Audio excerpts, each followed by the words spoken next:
Hey, this is Alex Lindsay, and I'm going to show you how to noodle in Photoshop, right here on the lab with Leo Laporte.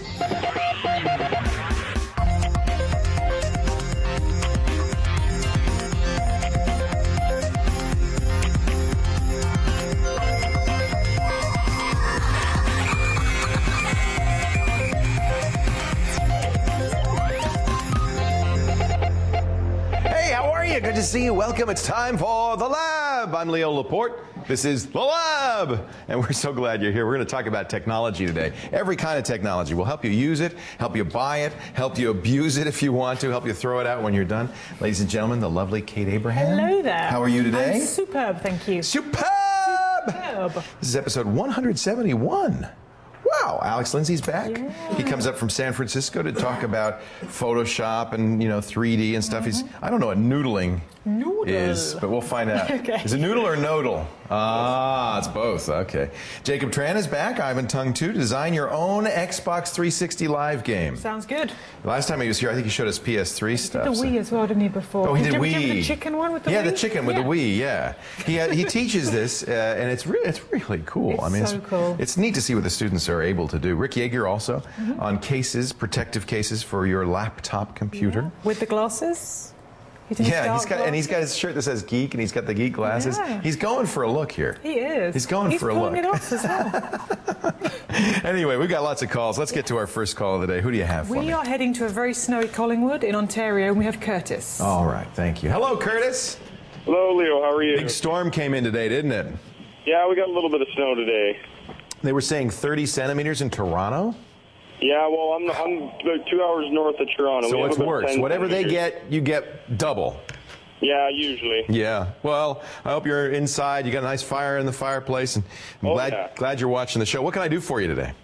Actually, I have a question. I got a PS3 for Christmas, and I'm wanting to hook it up to my network so I can access my music and movies off my computer in my bedroom. Yes.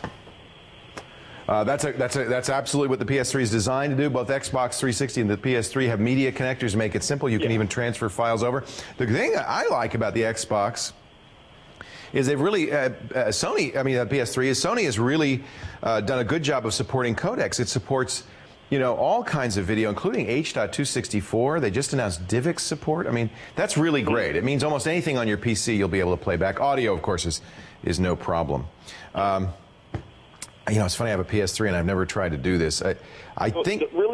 Sorry, the only problem I was going to say I was having was, I have my PS3, it's reading...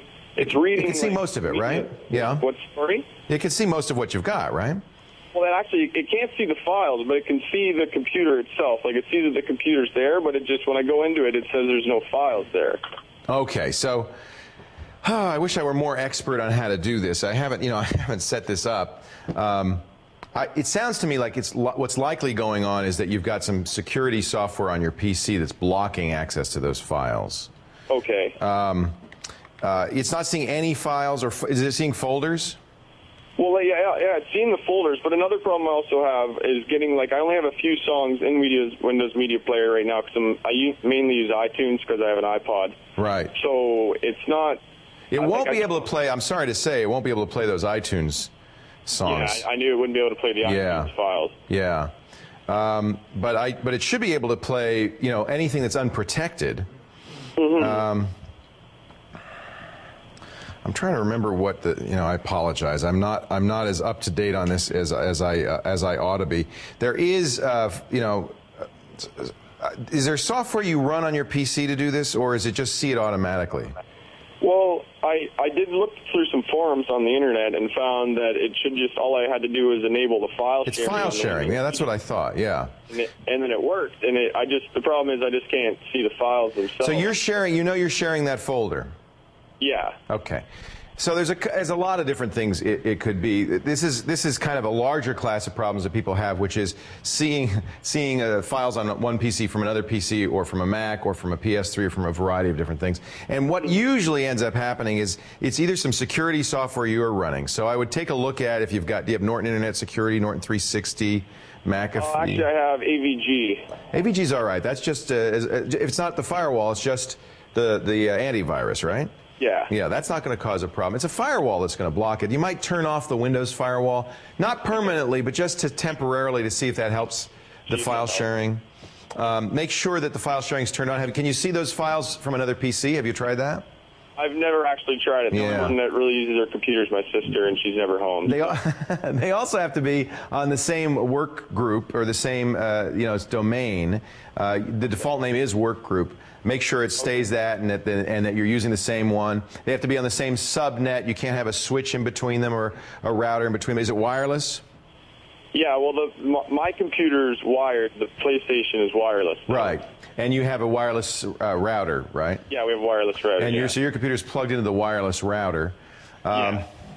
You know, this is just, it's one of those things where you mess with it, finally it works, then you don't touch it because it's all working properly. Are you using WPA or WEP security? No. Okay.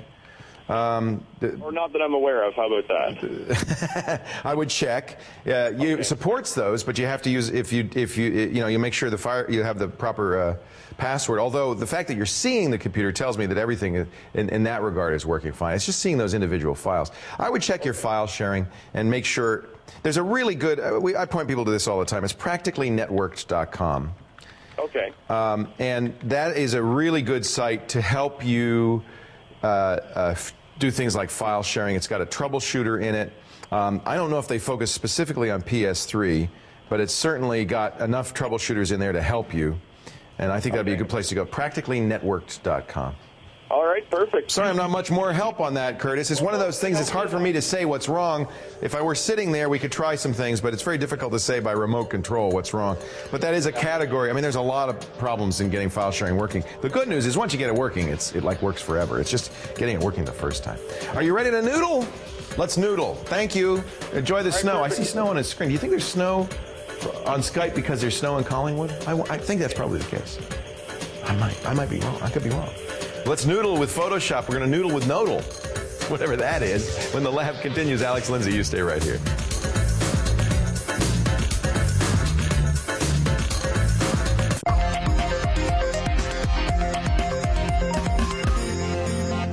Welcome back to the lab. By the way, Bob, our play tester in the other room, he spends a lot of time with file sharing in PS3. He says, you do have to have there's a specific name for that PS3 folder. We're going to get Sean to look that up. It's like the PSP. The PSP was the same way. It had to be named a specific thing. So we'll find out exactly what that name is. That might be the problem for our last caller. Alex Lindsay's here. He's from the Pixel Core, pixelcore.com.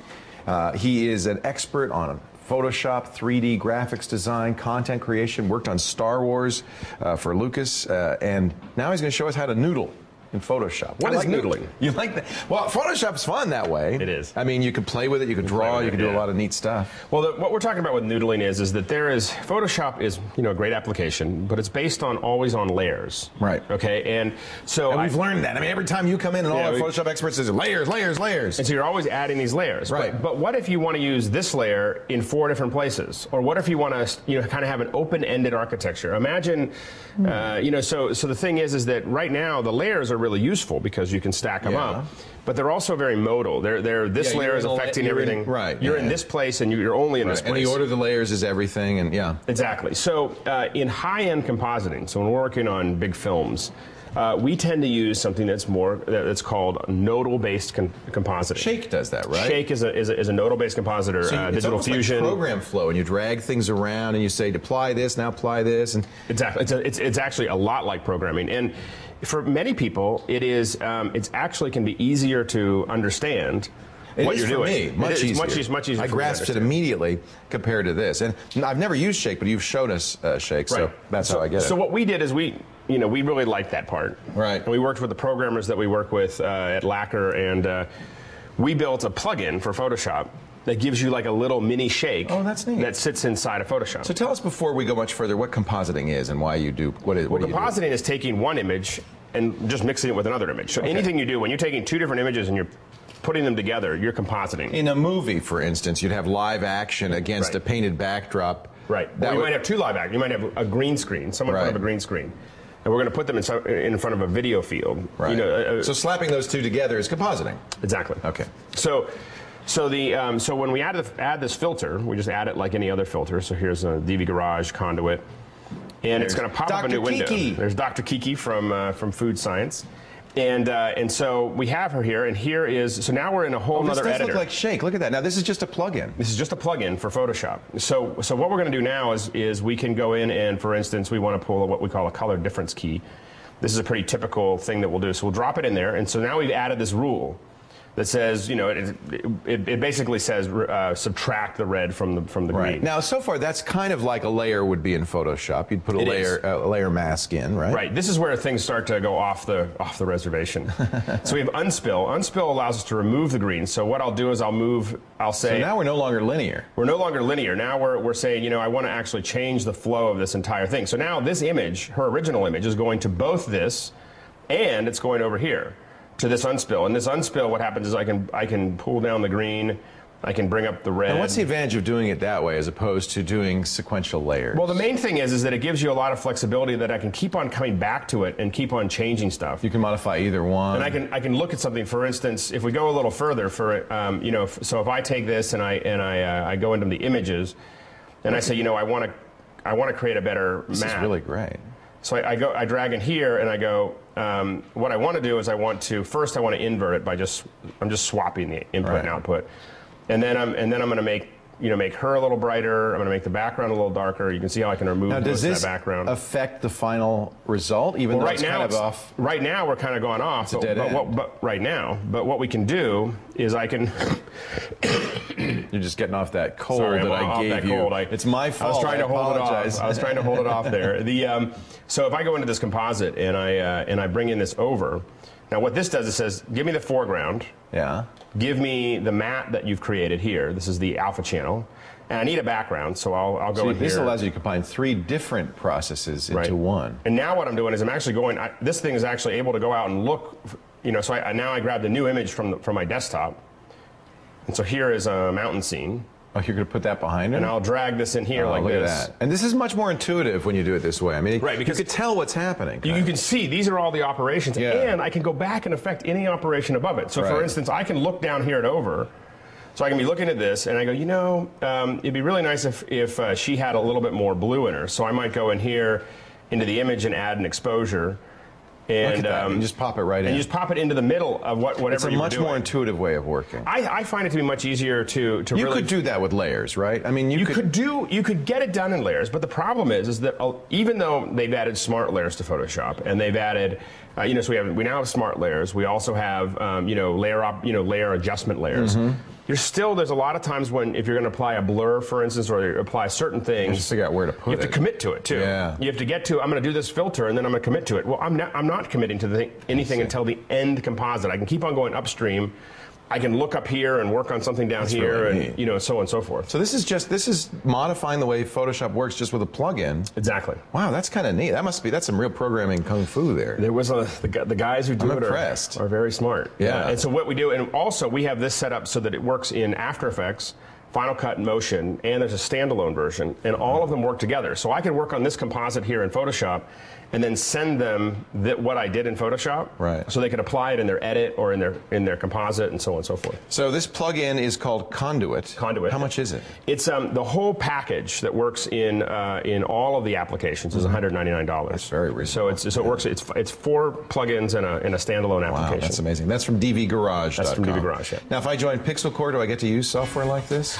We have this software and a lot of other software that's available. That's kind of the neat. Yeah. The members get a big discount on the software. And then also there's just $60,000 worth of software they get access to. Special right now through June, too. $50 through June, right? It's $50, and you get from whenever you sign up through June 1. That's a good deal. Yeah. Good deal. Pixelcore.com, a great way to learn this stuff. But it's not just about learning, it's more about getting work.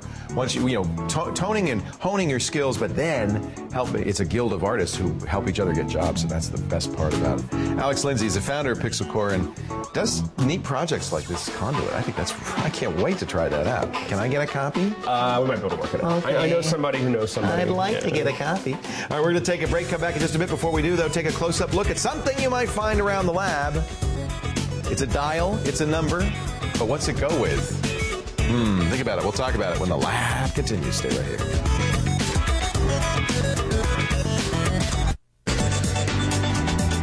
Welcome back to the lab. Okay, we zoomed in at this thing, and you know, it's obvious what it is. It's a brown travel alarm clock.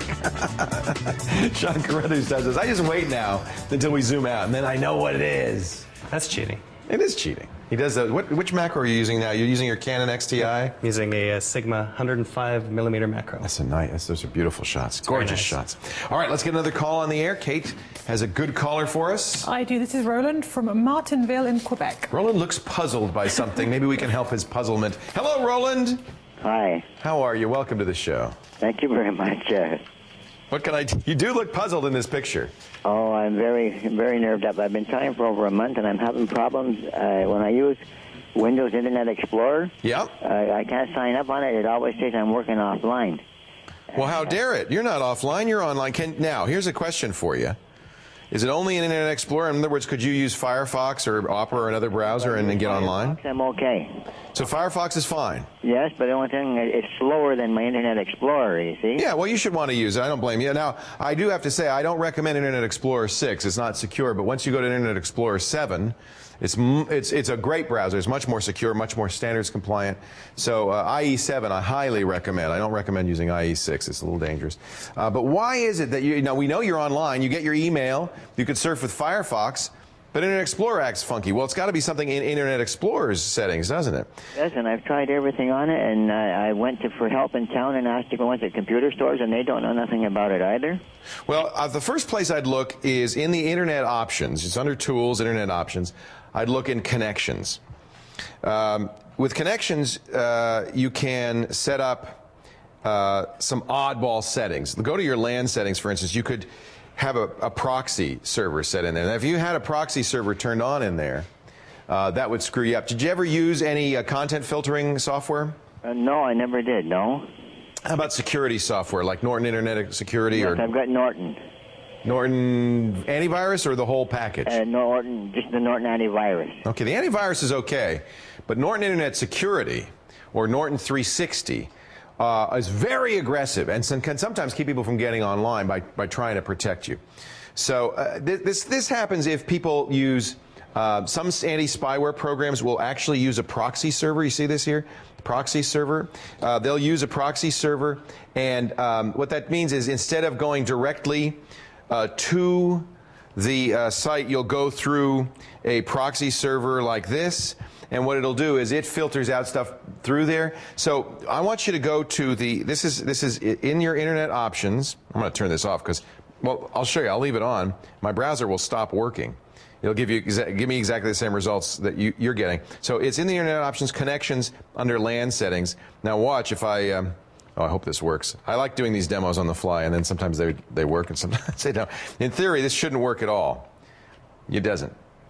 And now you see, it's a completely legitimate address I put in there, but the reason it doesn't is because I turned on this proxy server. So and some, now you say, well, I never did that, but some software does do that, particularly anti-spyware software. So make sure you turn off that, have automatically detect settings turned on. That's a good idea. Although if that's turned on and it's still not working, sometimes turning it off helps.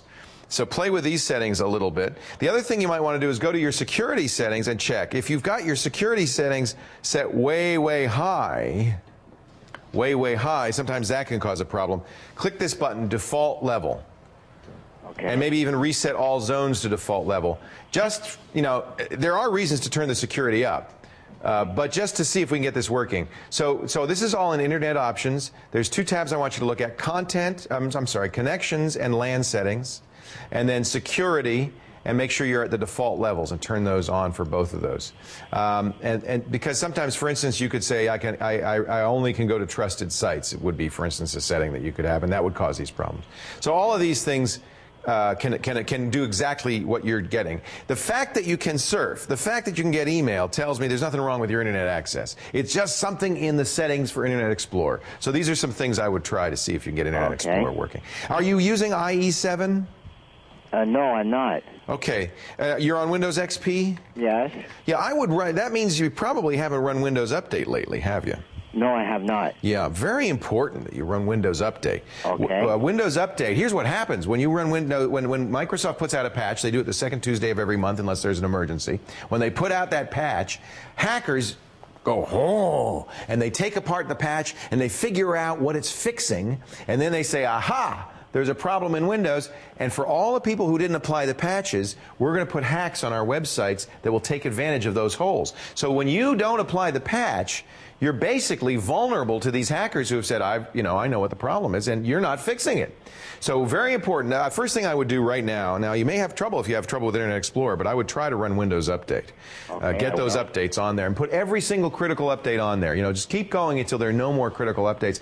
One of those updates is IE7. I would accept it. Now, since you tell me you haven't done the patches, that could be another source of this problem. There could be spyware or viruses causing problems. But let's try to fix it this way first. Okay. You have Norton, so I think the chances are good that you're protected against spyware and viruses. Okay? Okay, thank you very much. Good luck. I really appreciate your call, Ron. And I appreciate your help. Thank you so much, Leo. That's what we're here for, baby. We take your puzzlement and we turn it into satisfaction. Ooh. And now, ladies and gentlemen, speaking of satisfaction, Mr. Ryan Ewell and his jewels. And today we're on a website that talks about things for Windows. Now, I've been doing free files for about a year now. Yes, you have. And this is, today, the absolute best, most comprehensive site I've found that just gives you list by list, item by item, the best of. And the reason I like it's techsupportalert.com. You're going to put us out of business here. I'm trying to teach a man to fish or a woman to fish. Nobody's going to call me. They're going to go to techsupportalert.com and they're going to get their answers, and they don't need us anymore. These are free files, the best ever free files. Okay. And the reason I really like it is that he gives, his name's Ian, he's an IT guy. He doesn't just give you the best. He gives reviews you, it. he gives about 2, 3, 4 paragraphs on each one. So we got the best web browser, best antivirus, best FTP. He'll even sometimes talk about programs that aren't free that, for like $10, they're worth buying. They're worth buying. And why? And he talks about, this one has these problems. Like, he just compares them all. Right. So, don't you love it that people take their time? I mean, he's not making any money on this. He's just kind of committed. He and you might find a few Ewell's jewels in here. I maybe have mined a few from this list. Okay. But the reason I want to show it off is because there's a lot of specific stuff in here that I don't know if I'd ever share because it's so specific. Right. But someone might need it. So it's techsupportalert.com. It's the best 46 best ever freeware utilities. I'm going there right now. It's a great list. Yeah. Ryan, you're giving away the gold mine. I'm still, I hope I'm not putting myself out of a job. Okay. You'll always have a job as long as I'm here. Of course, I may not be here that much longer. You keep showing sites like that. No.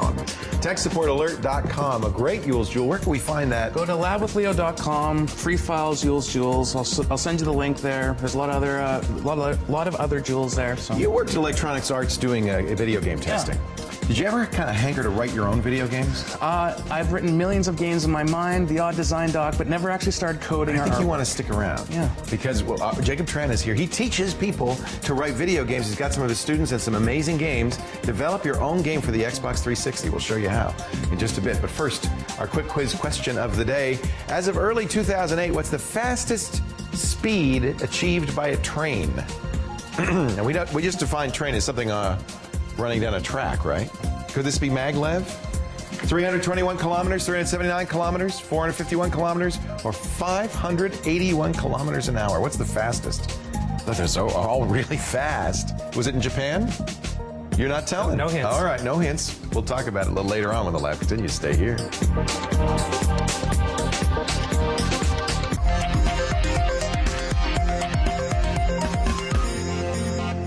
Welcome back to the lab. Leo Laporte here. Jacob Tran is back. He's a game design instructor at the Vancouver Film School. It's great to see you again, Jacob. Nice to see you again, Leo. You've in the past brought in students who've used Flash to create games for the PS3. We're going to do something a little different this time. Yes. We got a pro developer. Yes, a pro developer. Me and Ivan are old colleagues.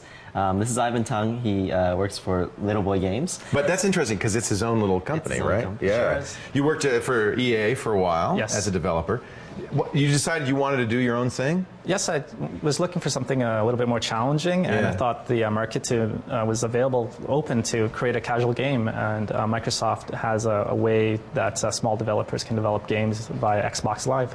Yeah, both Microsoft and Sony now with PS3 allow you to download games from their sites, and they're actually fun games. They're smaller games. They don't come on the DVD. Of course, they're cheaper as well. They're casual games. They're casual games. They're for people like me. I don't have a lot of time to play a game, but I have to say, I was brought up on gaming. It's got to be a fun game. It's got to have good gameplay. It's got to be compelling. It can't be just a throwaway.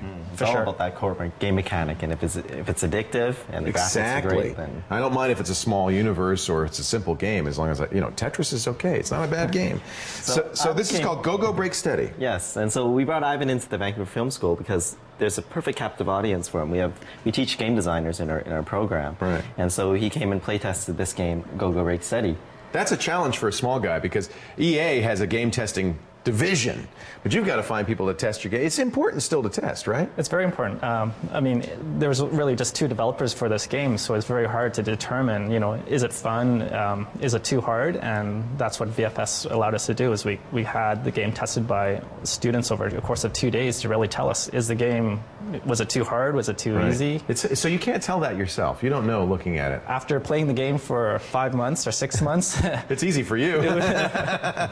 Well, let's take a look. This is available now on Xbox Live on the marketplace. And how much you do make money on this, right? Yes. How much does it cost? They're not very expensive, right? The games range between $5 to $15. That's not bad. Yes. And you get a percentage of this. The nice thing is you don't have to do the packaging, the distribution. You don't have to put a DVD. You don't have to get to a store. It simplifies it for you as a developer. Right. Microsoft handles the full distribution of the product, and it's all downloaded right to the Xbox. Let's play. So Go Break Steady. We've got it on our Xbox over here, right? Actually, should we look at the development first? Sure. So, before we spoil people with the final version, let's take this is a line drawing, obviously, right? The kind of thing an animator would sketch out. Yes. Well, one thing in developing Go Break Steady, we wanted to make the game really unique and different from other titles, and what we decided to do was to use 2D animation. So you have real animators drawing? Yes, we had real animators drawing each drawing. So when you see the game, you'll see the animations are all completely hand-drawn. Oh, that's so cool. So I'll just stop this. That is unique nowadays. And you can see each frame is just completely hand-drawn, and you can see the amount of detail that's gone into developing each animation here. So what we did was the animators would draw these drawings, and we'd scan them in, and then I'd actually sent them off to and outsourced it offshore to get another company to essentially trace these drawings. So you can see here are the drawings, and now using Flash, they essentially vectorized these images. That's very cool. So we could eventually bring it into a digital format. That's how you students do it, isn't it? They develop in Flash. Now, you can't really develop a polished, finished game like this in Flash, though, can you? A lot of our students, what they choose to do is they create 3D models and then render out image sequences with toon shading. But this is a lot more time-consuming. This is hand-drawn 2D animation. This is hard work, right? It's also visually. It gives you a great result. Right. Yeah. So you could see using traditional techniques. Oh, look at that. You could see the techniques of what they call squash and stretch. So if you look at this character's tummy, you'll see it totally just moving about, and it's really fun to see. It really is. It's great. And the green shirt has nothing to do with the fact that you're wearing a green shirt too. It does look like my tummy, but we won't. I won't take it personally. So this is neat. So it's traditional 2D art. You do it in Flash, but that's only for prototyping, for storyboarding? We prototyped it, but we do sort of process these Flash files in a format that we could use. Because it isn't a digital format, essentially, it's just a description of a drawing.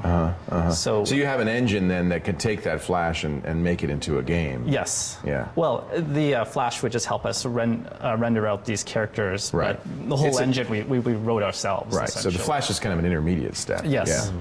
Is it more prototyping, or is it actually you're actually using the Flash production stuff? Sort of in both sides. Yeah, we do use some of the Flash files processed into another format for the game. This is exciting. So it's just a two-man shop. Through outsourcing, through help from Vancouver Film School, you're able to get as much done as a big game shop would. Well, yes. I mean, there's a lot of what it really required us to do was to wear a lot of different hats. Right.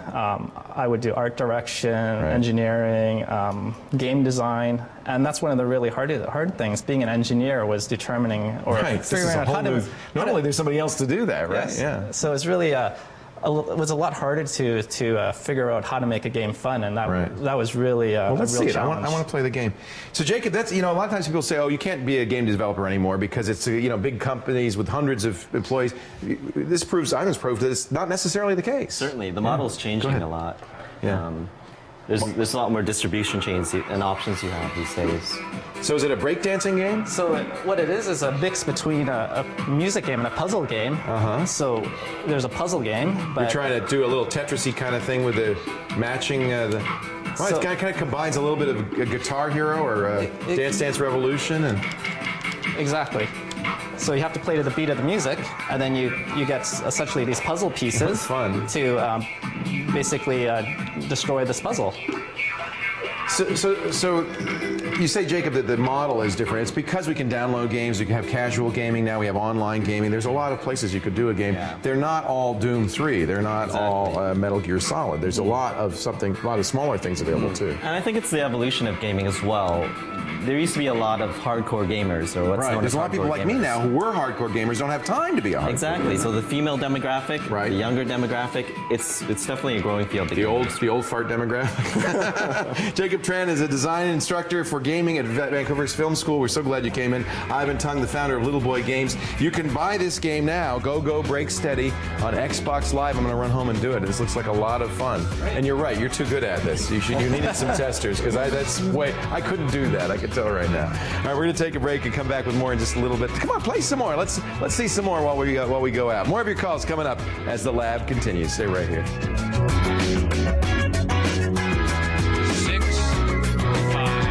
4, 3, 2, 1.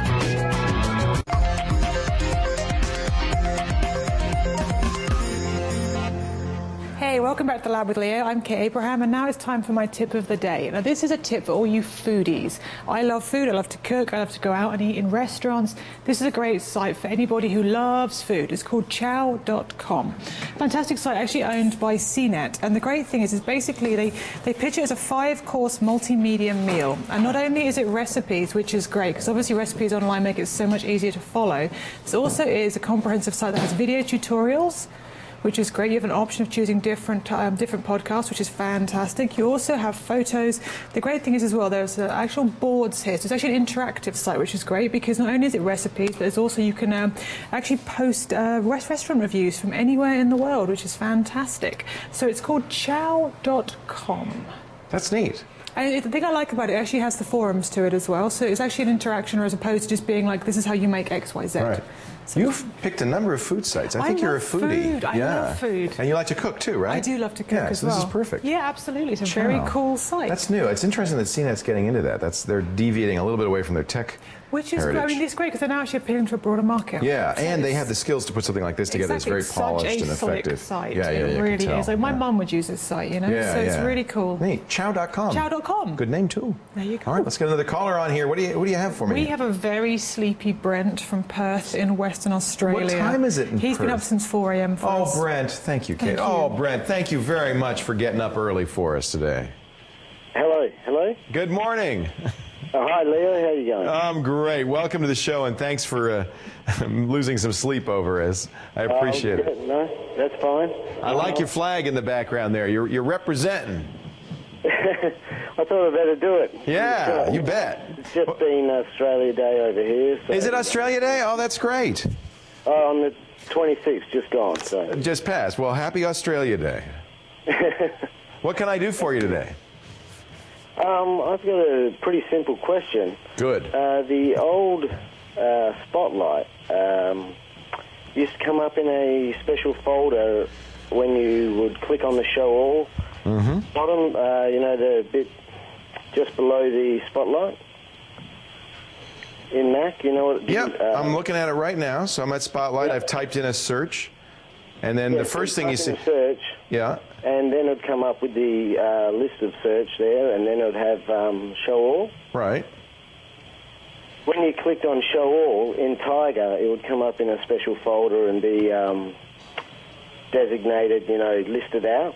Whereas when you do it in Leopard, it comes up in a Smart folder. And I'm just wondering, is there any way to get that functionality back? So you'd like it to be a little more organized.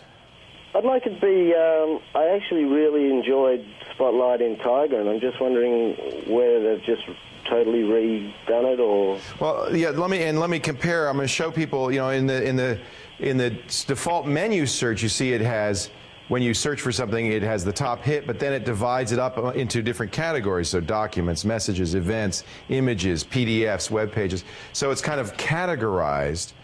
But then when you go to the show all up here at the top, it opens this window, and suddenly the categories kind of disappear. Now, of course, you can still categorize a little bit if you click the kind button. It will still sort it in the same way, just it's not as pretty. So here's all the mail messages, quite a few of them, way too many of them apparently. Bookmarks, text, Word documents, Yojimbo documents that have that search term in there. So I don't know of any way to bring back the old form of seeing it. There are some advantages to having done it this way. For instance, because it's a search window, I can refine it. So I can say, I want to see only, if you'll show the screen, I'll show you this. I want to see only, so what I did is I'm in a smart window, I press the plus button, and now I can refine it. I say, I only want to see documents with that search term, and it'll narrow it down. Or I only want to see music. And I think this is why Apple did it, is by putting it in this special smart folder, I now have much more flexibility. In fact, I can even narrow it down more. I could say it's a text document and it was last opened in the last 7 days, and so I can really narrow it down. And I think that's their rationale. I agree, cosmetically, it's not as pretty, but functionality-wise, there's a lot more you can do with it. You can even save this search out now as one of your saved searches, and it'll show up over here in the left. This is in Leopard among your saved searches. You can even add it to the sidebar. It'll show up over here, and so that's kind of neat. I sympathize with you. I think there's many things in Leopard. For reasons I don't fully understand, Apple took out some functionality. For instance, I really don't like stacks compared to the way the dock used to work. In this case, I think they added functionality. They changed the cosmetics of it. I don't know of any way to go back. I mean, of course, you can always, use other search tools and so forth. I think they've much improved Spotlight. I think one of the real benefits of Leopard is that Spotlight actually works now in ways that it's fast, a lot faster than it was. It's actually usable. I used to take Spotlight off my old Macs. So I don't have an answer for you in the sense. I'm on a old G4 laptop. Yeah, I mean, you could always go back to Tiger if that's something you really care about. I think, frankly, Spotlight's improved, and I think if you start playing with the capabilities of these smart folders, these search folders, you'll realize that they've given you a lot more. Now, if you and let's remove our let's go back to our search here and make a new one, I guess. There are some things you can do now that you couldn't do before. For instance, oops, I did a dictionary search. Let's do show all. This now can also be used in cover flow. So now all of a sudden, I can go through these documents, and I think this is part of the reason is they want it to be a standard window so that I can go through it and look at these documents. And I couldn't do that before. They've got that preview. I can even press space and open it up as a document. I think all of these things add to the functionality. You're right, cosmetically it's not as nice, but I think if you play with this, you'll realize you're getting a lot more out of it, Brent. Hey, I do thank you for the call. It's one of those things that's like a matter of taste. Of what you like. I have to say, I'm much happier with the new Spotlight than I am. Although, Sean, you hate the new changes, I'm right? with Brant. I don't like this. I like the fact that beforehand I used to have it sorted Organized into types of files. Now you can still do that. You can click kind. Yeah, but it sorts different types of the same type of file. So different multimedia files will end up in different places depending on how it alphabetizes. 4 and some. Exactly. Yeah, but then you've got cover flow. You can narrow the search down. There's stuff you couldn't do before that you can do now. I think if you play with it in the long run, it is an improvement. But I understand. I'm not sold. Anytime you change something, there are going to be people who can say, it's not as good as the old way. So I guess our shiny today is soup. It's, well, you know what? It's more foodie kind of stuff. Okay. To keep the theme with Kate's going. You've put food in the refrigerator, and it's sat there for a long, long time. Right. And you probably don't know whether it's safe to eat. No because idea. It's a science project. Right. So what we've got here is a little gadget that you can attach to your food. It's called the Days Ago Digital Day Counter. Or how many days ago did you open that food? So this has like a magnet on it? It's they've got 3 different types. One has a magnet, one has a suction cup, and one has a band. Okay. So we've got all 3 of these on here this is on different types of food. This is actually a very good idea. And essentially what you do is when you have this. Here we have one on a soup can. There we go. So there's the product itself. That's magnetic. So how do I start? So okay, now I want to start it. Right, so you just hold that button right there and just hold it to clear it. And it's going to go to 0. It's going to go to 0, then you attach it to the food. Okay. As you can tell, that was actually sitting on this can for about 66 days. So if that can was open, you probably wouldn't want to be touching that. That's really great. And then we put it on here, so it's magnetic. Right. And so these are reusable because I can just reset it. Yeah. But meanwhile, it's sitting on the can, and that's great. Yeah, I mean, theoretically, it wouldn't be on a can. It would be on something with a magnetic lid, or a suction cup would go onto a jar, or something else like that. That's cool. Here's one with a band that goes around your coffee mug. If your coffee mug is more than 10 days old, don't drink out of it. Yeah, this one is fresh brewed this morning. So. Let's get the pros and cons on the... Well, there you go. You get 2 for $10, so it's a really good deal. It shows how long it's been in the fridge, obviously, which you need to know to avoid poisoning yourself. What are the negatives? From a downside, well, you know what? It doesn't sit on the can very well. It doesn't sit on them very well in some cases, and you know what? I've got a marker here that's cheaper. You could than just write. You just could write on it, couldn't you? Yeah, if you got that's a good point. A jar, you can just say open May 13th. That's a good point. This isn't a new category of stuff where they do it digitally just because it's cool. Where it'd be just as easy to write on the darn thing. I've got the marker right here. It's like that sharp shopper thing that you talk to instead of writing out your list. All right, good point. However, there is a high cool factor on this. Yep. Coming up in just a little bit. Who's coming up next?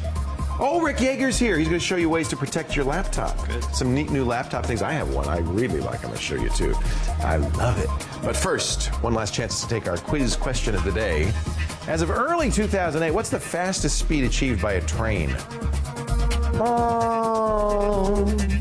321 kilometers an hour, 379, 451, 581 kilometers an hour. I don't know. You tell me. We'll talk about it when the lab continues.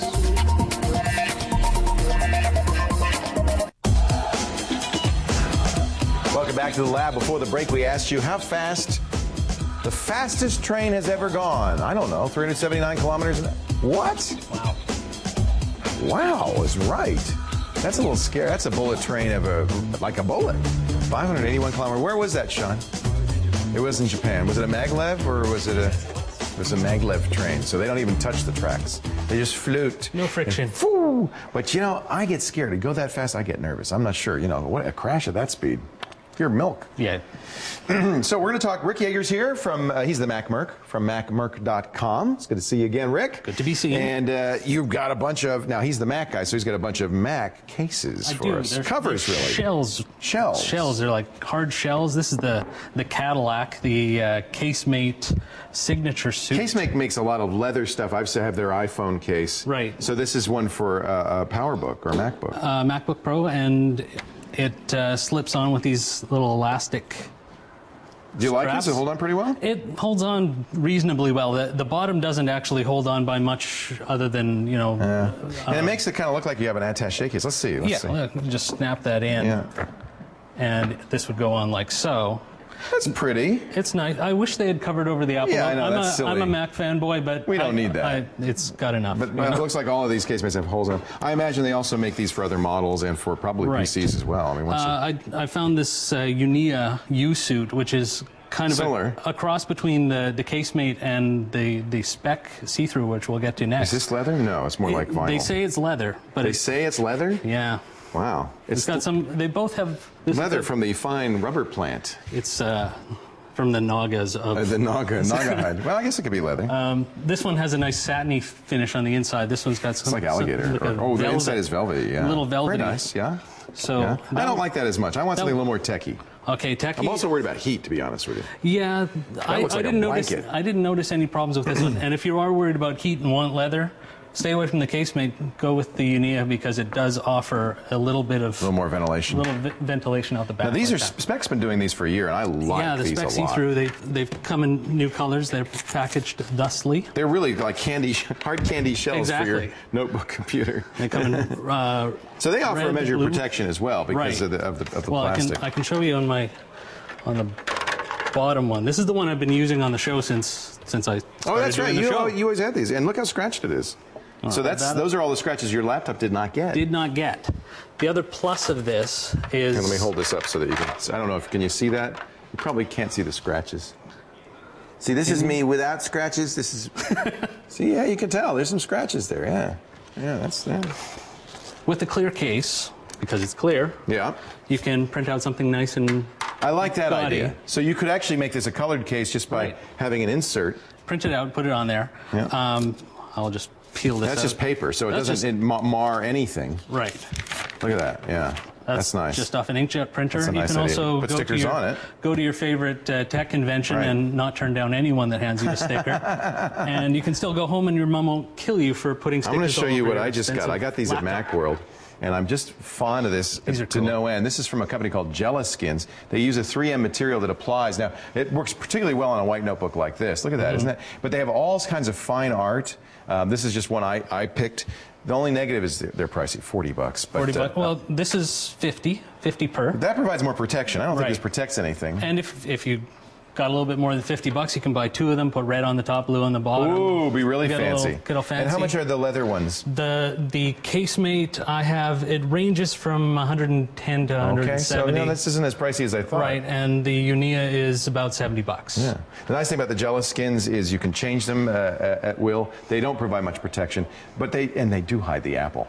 How do they do that? They just paste right over it. It's amazing. Doesn't light up through it? Isn't that cute? I just love that. I just think that's so much fun. Rick Yeager's the Mac Merc at MacMerc.com. He's a graphic artist, graphic design professional, and you get lots of great stuff on Mac Merc, not just Mac News, but also Photoshop tutorials and a lot more. It is a really great site. Thanks for bringing all these fun things by. I like the spec, I have to say. I do too. I think for the protection, it's great, and they look cool. They don't mar the beauty of the laptop, but they just look really cool. All right, we're going to take a break, have some final words for you right after this. You stay right here.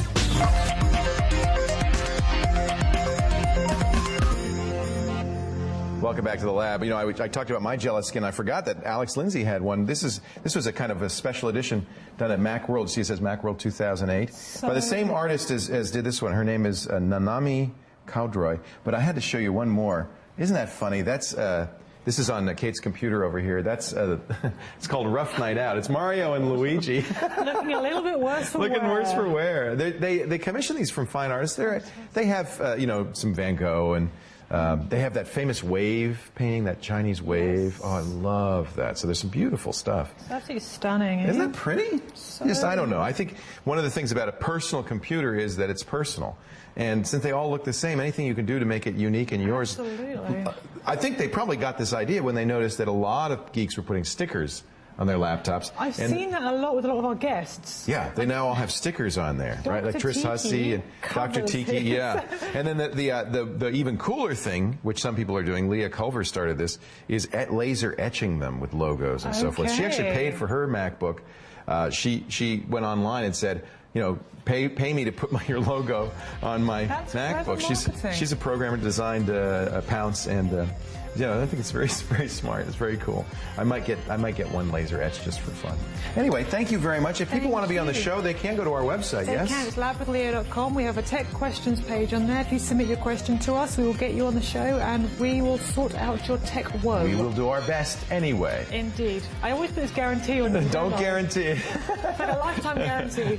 You know, I can't always help it. I do my best. Hey, we're so glad you're here, and come back tomorrow, will you? We'll see you there. Bye-bye. Bye.